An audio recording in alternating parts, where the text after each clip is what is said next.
What is telemedicine? Telemedicine is the usage of technology to provide healthcare when a doctor and patient is separated by distance. From when do you think telemedicine is being used? 3 years?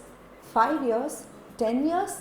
Well, the answer is over 30 years. In this episode, we are going to see about telemedicine and how a doctor in Chennai, that is, how a pediatrician in Chennai uses this facility to treat his patients.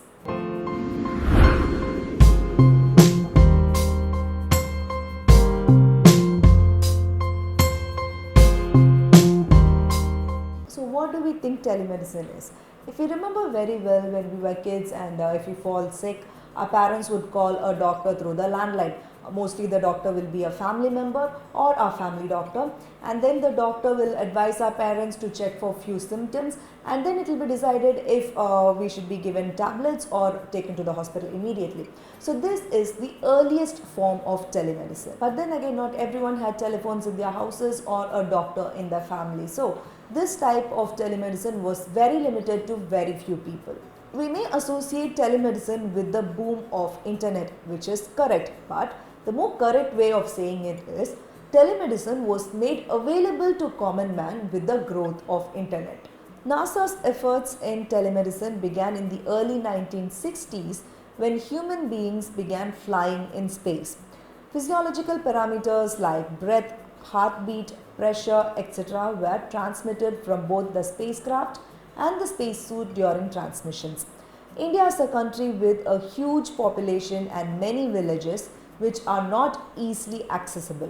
In this case, telemedicine will help in treating people in those areas. Especially in a lockdown situation like now, people will benefit from telemedicines a lot because not all hospitals are seeing outpatients now, and even if few hospitals and clinics are open, the people themselves are hesitating to go there and get treated. They fear contracting the virus. So, by using the facility of telemedicine, people can get medical advice in the comfort of their own homes. This method is okay for the patients to get advice from a doctor, but what about a doctor wanting to treat the patients? That is, a doctor should be able to do oscillations before proceeding further to any treatment. Oscillation is the term for listening to the internal sounds of the body, usually using a stethoscope. You may think that this could be done only if the patient and doctor are in the same room. This is where you are wrong. Dr. Sabana Icon proves that he could do oscillations even without being near a patient. He uses the help of a Bluetooth stethoscope to do that. Now let's see how the doctor treats his patients with the help of this Bluetooth stethoscope. Parameters and the gadgets I use are listed here. High-speed internet is the key for a good video consultation. My staff nurse records the auscultated sounds through the Bluetooth stethoscope on a voice recorder on iPad. This can also be done on other iOS devices. The recorded sounds are then transferred to me through an app called IMO. You can also use WhatsApp or Skype to transfer the recorded. I've played the recorded sounds received by me on a Bluetooth speaker. It's better to listen to these sounds, auscultated sounds, through a headset because most of these sounds are low pitch sounds. So this is how Dr. Sabanaikam does his osculation, and after listening to their sounds, he then talks to the patient or the attenders or both through video conferencing. There he advises about the treatment plan, and then he also prescribes medicines through a particular software which is designed for medicines prescription. Newborns and infants, I take a look at them real time using NC450, a TP-Link IP camera.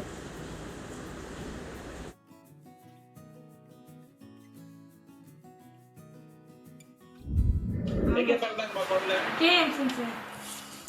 KMC ல சரி அதான் இப்ப இடம் கரெக்டா கூட்டிருக்காங்க. நீ வேற பால் எதுவும் தராத. வெளியே நீ போனாங்களா மார்க்கெட்டுக்கு, வெளியூர் வீட்டுல யாரா இல்ல போனாங்களா? அந்த மாதிரிலாம் போற மாதிரிலாம் யாரும் இல்ல. யாரும் இல்ல. சரி, ஓகே. நான் இப்ப மருந்து சிலது சொல்றேன், சரியா? சரி. I am connected to my prescription software through any desk, and my staffs help me in typing the prescription. Skype video calls looks the best. It's got a lot of features.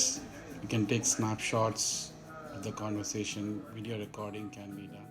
We saw that the staff nurse first records the oscillation of the patients and then sends it to the doctor. The doctor then listens to it and then gets back to the patient or the attender. But the doctor also says that listening to the oscillations live is also possible with the help of this Bluetooth stethoscope. In this screen, you can see me doing live auscultation. I have made a phone call to a number which is connected to this particular Bluetooth stethoscope, which helps me to listen to the auscultated sounds.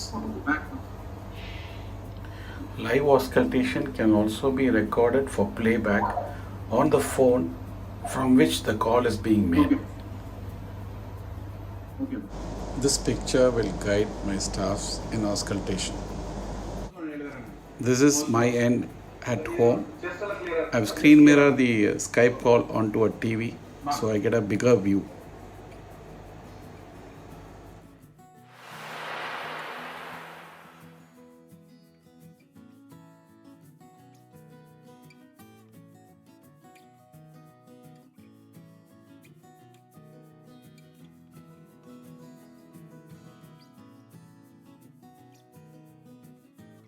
I'm playing out some Bluetooth stethoscope recorded auscultated sounds.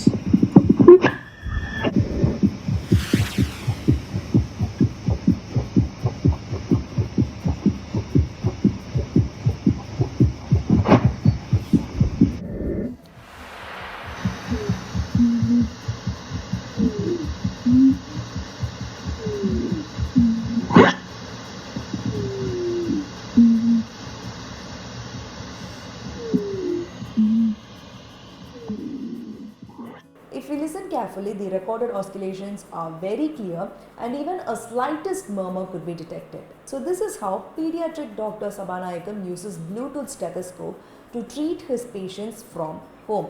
It is very efficient and also safe for both the doctor and the patient.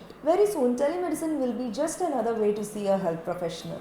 Remote monitoring has the potential to make every minute count by gathering clinical data from many patients simultaneously. Yet there are setbacks too. Information may be lost due to a software glitch or hardware meltdown. Therefore, relying too heavily on a computer system to prevent errors in healthcare data may also be problematic. There has to be a smart balance between total dependence on computer solutions and the use of human intelligence. Balancing that will make all the difference in saving someone's life. With the growing population and rising healthcare demands, few public and many private hospitals have seen a cost reduction with the use of telemedicine, and patients have benefited from the technology in telemedicine. Few insurance providers are also paying very less for inpatient days in the hospital because the patient can be monitored from a distance. The patients are able to communicate with a nurse or physician at home through phone, video, or Bluetooth monitoring. Telemedicine allows more freedom to the patient and it also cuts down on their travel time to medical visits. So this means that telemedicine also means less travel time and no loss of work days for both the patients and their attenders. We know that not all health issues can be treated online, but preliminary tests like the ones the pediatric doctor did in this episode could be done online with a strong internet connection and proper equipments. In the description box of this video, we have given the email ID of Dr. Sabanayakam and you can contact him for any consultation if needed.